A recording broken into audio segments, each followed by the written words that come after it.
Says, stop, man. Let Sark take some accountability for not being great in short yardage and red zone until he fixes it. Is anything his fault in your eyes? Well, no. How many times have I said this morning and over the course of the last 4 years that the red zone is a problem? It's a nightmare. But in this particular case, I will say that the quarterback sneak on 4th and half a foot was as much execution as play call, because I think there was a play to be made there, especially after you saw how they defended it and the quarterback sneak in the first half. An experienced quarterback, I think, finds a crease and scores there. That's my opinion. I'm not going to. And here's a text that says, "Let's talk about the goal line, guys.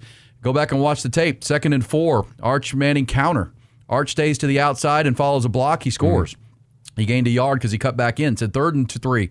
Baxter outside zone. He stays to the outside and he goes between the guard and tackle. He scores. Instead, took the wrong gap, didn't score. And then Arch Manning, as I said, on the quarterback sneak, tried to go up the middle when there were 3 guys compressed in the middle instead of trying to find a gap, on the outside of that. But again, that's the frustrating part. And I would also say the next time they came down, a drive and a half later, and we're at the 8-yard line, I thought Sark dialed up 2 great play calls. One on a mesh concept, a couple crossing routes with Jack Endries and Ryan Wingo on a 3rd down. And Ryan Wingo was wide open at the 1st down marker, and Arch threw it at his legs and behind him. Incomplete pass. And then they have to go for it on 4th down. Sark trips to the right and brings, clears out with the 2 inside receivers, brings Wingo on a slant, and he's wide open. And Arch doesn't even throw it. Instead, he tries to wait and throw it to Parker Livingstone for the touchdown. That's where an experienced quarterback will throw it right to Wingo, who might have walked in for a touchdown. I'm not putting that on Sark. Come on. I'm going to be fair. I will be critical of Sark when I think the goal line at the Ohio State game last year. That's, the play calling poor. But in this case, I didn't hate it. Same time, you didn't execute. And that has to be part of the conversation, too. Someone has to execute. That's your quarterback to make those throws. Yeah. If they were dropping the passes, it's a different thing. You can put it on the receivers, but the pass didn't get there in a lot of these situations. The fact that it is a 4-year problem for Sark, outside of the 1 year they were really good at it, was Bijan Robinson and Roschon Johnson. But, you got to figure it out. And that's what the next month is about for Texas, figuring the things out. Because you took a lot. There's a lot you can take from it that you can build on. The thing I leave this, that I'm putting on Sark and wondering about Sark, is who's teaching quarterback mechanics at Texas? Who is... Fair question. Quinn Ewers, I thought, had a natural sidearm delivery. He had some poor footwork issues that never really got better. Some will put that just on Quinn. Same time, when I watch Arch Manning come out and have some of the same terrible footwork... And look, sloppy, really sloppy. And let's also add that, the disguise by Matt Patricia was really good. For sure. The pre-snap did not match up with the post-snap most of the first half. And that can lead to speeding up your clock, which gets you off your mechanics, which gets you, looking like you haven't practiced much because you're confused. And the game's moving really fast. And it's not training camp now where you can't be hit and you can't be touched. Now all of a sudden the pass rush is coming after you. This is a learning opportunity, but I'm concerned about the mechanics. And A.J. Milwee as the quarterback's coach, who's teaching that stuff? I read it earlier, but Kurt Warner, the great Kurt Warner Hall of Famer, had a tweet and said, I've said it and I'll continue to say it, no matter how talented you are, if you don't lead with your feet, you will miss. Yeah. With Arch in his feet, they were sideways a lot. Looked like he was throwing really hard, an arm moving really fast. Put those things together, inaccuracies will follow. Yeah, that third down right there on the 50-yard line as you're moving, got the ball right down 7. That's what killed the game right there. Obviously, they tried to make that play where he gets the ball off at 4th down. It's lazy mechanics. It just was lazy mechanics. His body's facing straight on to the receiver, and his chest is. It's not how you're supposed to throw the football. No, it should be shoulder width. And I know I'm not sitting here saying Sark and A.J. Milwee don't work with him on that, but they got to go back. You get what you emphasize. You got to go back to the footwork. I'm sure his uncles have sent some texts. His grandpa. Sure. Hey, man. Again, that's not Manning fundamentals. He's not 18 coming from New Orleans high school, first year. He's been in this system with these quarterbacks developing for 2.5 years. Ohio State on campus. Ohio State has a redshirt freshman quarterback. Right. Who his mechanics were really good. I loved his footwork. I liked his... He did what he needed to. He did his job. Quick release was everything. And they didn't ask Julian Sand to do a lot. No. And their defense allowed that, but at the same time, he looked sharp. So Texas has to get back to that because that will be a lot of mistakes. I'm with Kurt Warner. As a baseball guy, same thing. Your footwork, if it's not right, it'll lead to bad throws. Which happened. This period. Right. And so if your quarterback doesn't become more accurate, you're still going to have an inefficient and wonky passing game. You got to get that fixed. And I know Sark knows that. So on the play calling part, I wanted to play this too because, I mean, you certainly can go after Sark if you want about the play calling. I do think early in the game, because I will say the game plan was very vanilla. As far as normally we see a lot of jet sweeps and motions and a lot of things from Sark that help out your young quarterback. I would argue that, in a big game on the road against 102,000 people and a great defense, I think the idea was make it as vanilla as possible for both sides. And let's let our quarterback execute simple things. And that young quarterback wasn't executing simple things. Yeah. That makes it very difficult. And so it did pick up in the second half, and he still missed key throws. But I wanted to play a little bit from Emmanuel Acho. Of course, he was on Fox. He's a former Longhorn. He's frustrated like everybody. He does a pretty cool on Twitter and social media breakdown of tape. And listen to him talk about from the defensive side of why he's also going to give some grace to Steve Sarkisian on the play calling and just call it like it is, that Arch has to make cleaner throws. All right, Arch Manning or Steve Sarkisian, who needed to be better yesterday? Enough with the opinions. Let's let the tape talk. This is the very first play of the game. Steve Sarkisian is going to send the wide receiver in motion. Viewers at home, why do you do that? You want to identify, is the defense in man or are they in zone? If a defender runs with this wide receiver going in motion, you instantly know that they're in man. Because no defender ran with this wide receiver, you know they're in zone. So how do you defeat zone? You defeat zone coverage with what you call the flood concept.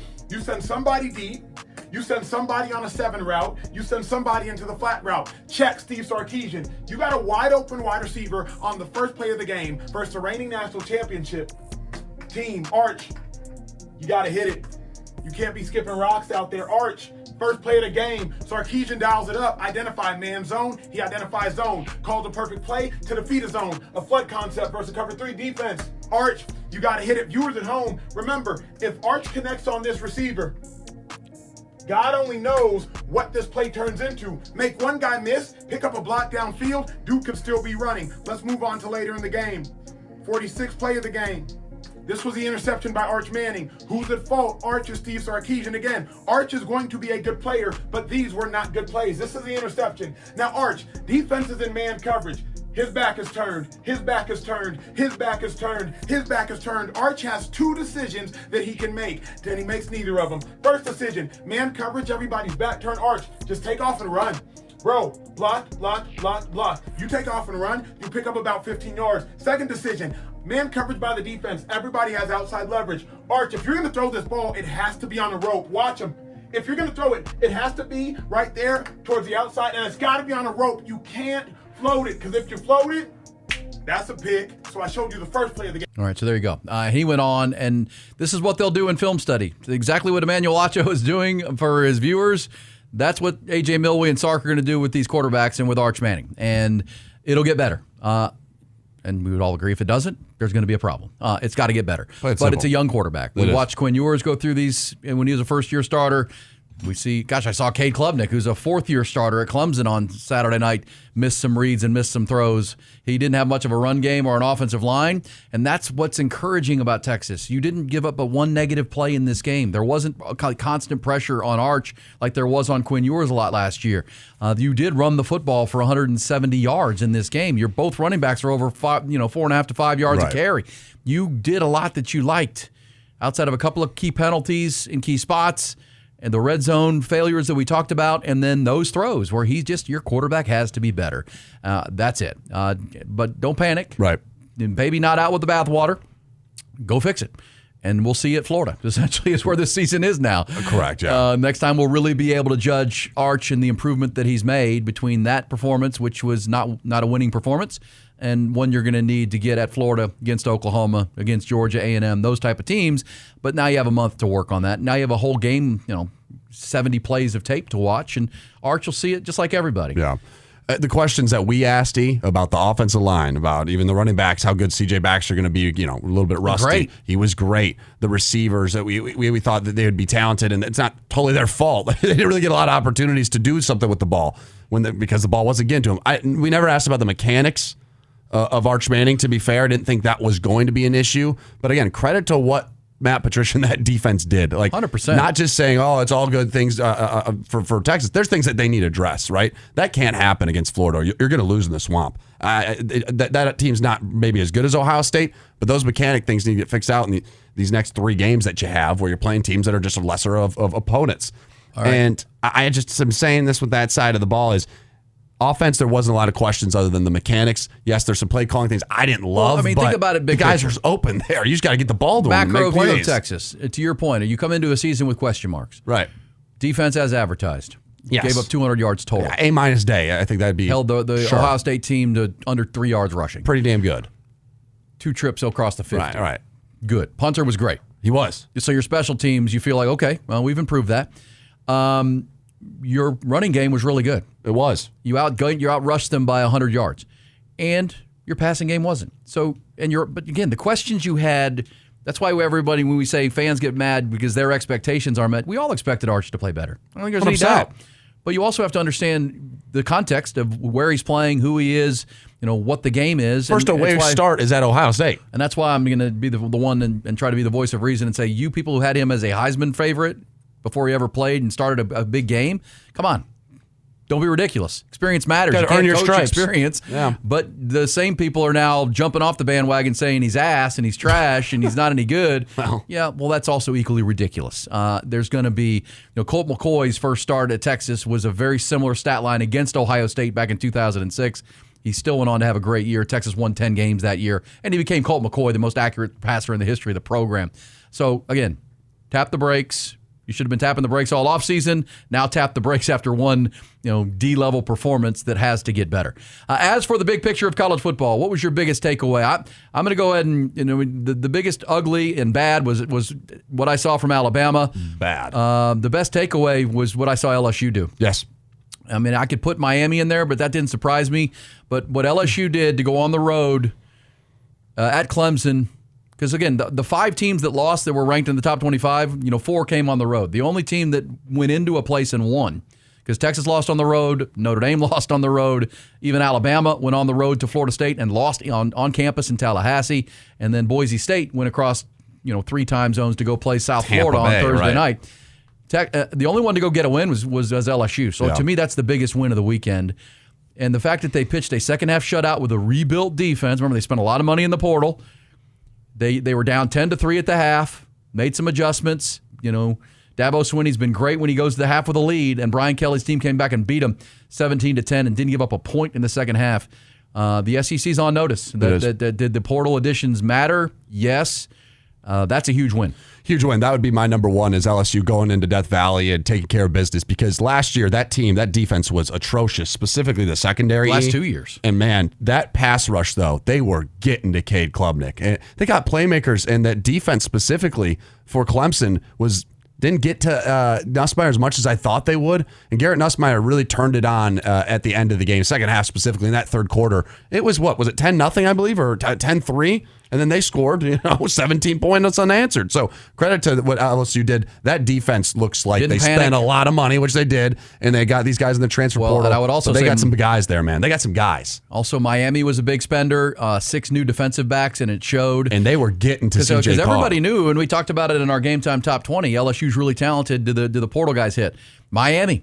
Maybe the best offensive line in the country with Mario Cristobal. Yeah. They looked like it last night. They look great. Great pass rush and lines of scrimmage. Their problem last year with Cam Ward, runner-up for the Heisman Trophy, was they couldn't stop anybody. Right. And their secondary looked great, and they Carson got Beck athletes. had a hell of a day, that allowed too. their pass rush to unleash on, and Carson Beck looked good. Yeah, he did.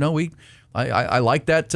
Right now, again, snap judgment, overreaction probably, but I would take Miami in a head-up game against Clemson right this second, because their offensive line was so much better. Clemson's offensive line was a problem. It was a problem. Cade Klubnik was running around the whole time. Right. Cade didn't even have that bad of a game. Can you fix it? Right. But much like Arch, if it continues, you got a problem. Like, if you fix it, okay. But right now, Miami looked buttoned up, man. And Carson Beck's an experienced quarterback. He's probably not going to win a Heisman Trophy, but they're not going to ask him to do that. And they survived a huge one to beat Notre Dame. Notre Dame season not over, right? They're like Texas. They're not going to panic. CJ Carr looked good. He looked good in that second The half. biggest bad and ugly, no question, is Alabama. Even though they had to go to Tallahassee, and Mike Norvell rebuilt his team, hired Gus Malzahn, who brought in that very tough to prepare for offense that's so misdirection and so unique. Can I give you a number on Kalen DeBoer and why the water is boiling hot for him? Hot. By the way, his buyout is $70 million. Yikes. So he's not going to get fired. Just trust me on this. This day and age of college football, you can't buy out $70 million. Not at Alabama either. Not in that state. Nick Saban in his career, and maybe people say it's unfair to compare to Nick Saban, but that's who he replaced. Right. Coached in 128 games against unranked teams in his tenure. Unranked teams. And lost 4 times. Kalen DeBoer has already gone up against 10 unranked teams. He's lost 4 times. Sure. As many as Nick Saban did in 128, he's done it in 10. Yeah. It is the toughest shoes to fill. They're the biggest shoes to fill. But you can have your team prepared. They didn't look prepared. At all. They lacked effort. Yep. They didn't look like an Alabama team that's going to hit you hard. There was guys that just were looking soft out there. And Alabama, when have we said that? Well, and when have we said that? And that's why Alabama fans are right to say, yeah, we got pushed around on the lines of scrimmage. Pushed. I mean, we got outrushed 230 yards to 70. And whatever Nick Saban was, his lines of scrimmage were always elite. And it's not. And they still have elite players there. There was a lack of effort I have not seen. I know. With Alabama. Obviously, DeBoer remember last year was when Bruce different, Feldman, all during the talking season and the speculative season, and every time something comes out that's juicy college football talk, we talk about it. But Bruce Feldman came out with his 100 freaks in college football, like the freakiest athletes and the tough, biggest, strongest, whatever. 3 were on the Alabama offensive line. 3 of them. So they got big 4 or 5-star players and maybe the best left tackle in all of football in Caden Proctor. You can't rush for 70 yards with a young quarterback like Ty Simpson is. And you can't give up 230 to, yes, it's a Gus Malzahn offense where they have a running quarterback and it's tough to get your hands around. Tough, man. That kid stood on business. And I think to say unranked, like Florida State's probably not an unranked team. They are because you just didn't know, and they were 2-10 last year. It all crumbled last year, right? In the year prior, they went 13-0. Yeah. Right? I mean, Norvell is a good coach. I think last year all the pieces Gus just came Malzahn's up. a good coach. And he's a great coach, right? Yeah. He just was a head coach for great years. Offensive coordinator. And so, again, for all these teams, it's overreaction, but you can play, because that's what Sark comes out of there going, man, we fought. Our guys were tough. We were physical. There's only a few things that need to be fixed. We got to fix these fixable things. Correct. You can't, being pushed around. Mechanics. That's not fixable, no, potentially. It's not. It's not mechanic issue. That's something you worked on all off season. How physical are you? How tough are you?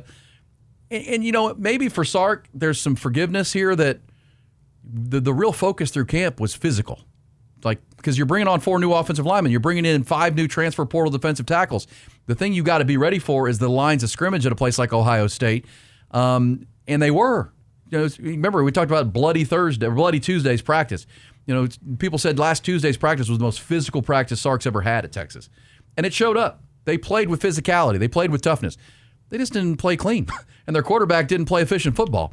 Okay, that's timing stuff. That's film study. Well, and get that addressed week 1 in August. You feel pretty good that you got a defense that can play with anybody and keep you in every ball game, even if your quarterback's having a day. Your punter is going to flip the field and win field position battles. And you didn't even see the kicker yet. You got we really didn't. You got 2-3 good running backs. Parker Livingstone had a touchdown catch and made some plays. I mean, okay, all right, you're going to get Emmett Mosley back. Texas has a lot to build on. Just like, Clemson and Notre Dame aren't going to panic just now. No. Alabama, because he's now 5-5 in his last 10 games, the head coach, Kalen DeBoer. 5-5 in his last 10. He's lost to 4 unranked opponents in 2 short a season and a game. That is a problem. That his team wasn't ready to play against Oklahoma last year, wasn't ready to play against Vanderbilt, didn't play a good game. You were at the bowl game last year. They played against a bad Michigan offense, and now they start this year. So, yes, Kalen DeBoer, those aren't just things you can get your hands around. It's like, what's going on in our program here? We got a bad culture right now. And they can't win on the road, it feels like. We got bad physicality. You just said Oklahoma beat them. There's the brakes off. There's already film out there from people like Emmanuel Acho does, breaking film down, that show these guys giving lackluster effort, chasing the ball. It's like Nick Saban would have cut those guys yesterday. He would have. So we'll see what Kalen DeBoer does to react. I'm sure he goes hard and heavy in practice, but that was not good. That was the worst performance of the weekend. I'll say 2 things quick before we get to break here. Impressed with Tennessee and how they kind of respond. I know it's Syracuse, sure, but they looked really good on offense with Joey Aguilar, and that's what Josh Heupel does. He's a great coach. I was impressed with their offense, and then also second half specifically for South Carolina. They came out swinging. They had some great plays. First drive and second half. Yeah. South Carolina's going to be good. They're a good team. And Virginia Tech's a good team. But Virginia Tech athletically offensively, not there yet. No, but that's still a good win. I'll say this, too, for the local teams, or the rivals. Oklahoma, John Mateer, 390 yards and 3 touchdowns. Look sharp. As bad as their offense was, I know they were playing Eastern Illinois or whatever the heck it was. That's quarterback You didn't play. really see that last year, did you? Also, they had a transfer receiver that had a big day. So we'll watch Oklahoma grow. They have Michigan this week. That'll Game be fun. days there, yeah, that'll be a huge one. And I thought, I figured UTSA would get, and Jeff Traylor's team would give A&M a good game, and they scored 24 points and showed some toughness. But Marcel Reed put up 42. The kid Casey Concepcion's a really good player. Great player. Scored 2 touchdowns. And Marcel Reed, is an improved thrower. And again, UTSA is a good team. They're going to make you earn things. And I thought Marcel Reed looked good. And I'll say this for the Arch Manning side. And I know people don't want the Arch Manning Marcel Reed thing, but there were times Arch Manning looked like Marcel Reed did last year in a young part of his career for the first time. Trying to learn, right? Bit, yeah. And you got to. I say this so much, and it just seems like a cliche, but it's so true. You cannot coach experience. No. The only way to get experience is get it, and then you have to build on it. And that's fans have to slow down. You cannot coach experience. That's why Arch being the Heisman frontrunner was bonkers ridiculous. That was his name. Yes, I mean, call it all how it is. based on last name. Arch Johnson's but not the also Heisman favorite. People saying Arch stinks and he's going to be terrible Well, are also bonkers. So don't jump on the bandwagon again when he picks it up. But so when you do see improvement, like the Oklahoma offense, like Marcel Reed, okay, that's pretty good. That's pretty good. You'll take that. Marcel Reed is an improved player in a full season now with a Colin Klein offense. Aggies giving up 24 is probably something to watch for on the defensive side.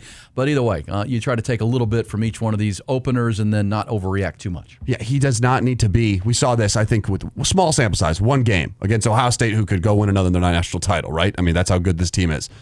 We said it all offseason. Arch, for them to be a successful team this year, does not need to be the Heisman winner. Like, Cade Klubnik probably has to for that Clemson team because they do not get up to SEC competition. That's agreed. This is not what Arch has to make better throws and has to execute, but to be the Heisman winner, got to hit open receivers when they're got to hit open receivers. Your defense is going to help you out. And that's why you got pretty, you buoyed a little bit late when he made some throws that not many guys can make that throw to Jack Endries down the sidelines in the fourth quarter. There's some good things people don't want to talk about, how the O-line played and how the running backs looked. Of course, because Arch Manning was throwing like Uncle Rico. Yeah.